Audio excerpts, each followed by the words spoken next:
ভাই মারা যাওয়ার পরে হলো মানসিকভাবে আরও ভেঙে পড়ে এবং একদম মানে উন্মাদ হয়ে যায়, রাস্তার পাগল হয়ে যায়।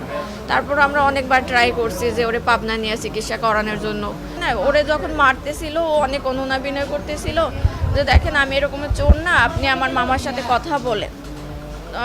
যখন ওই কথা বলতেছিল তখন হলো মানে আমার আব্বা অনেক অনুরোধ করতেছিল যে ওরে মাইরেন না, ও এরকমের সমস্যা।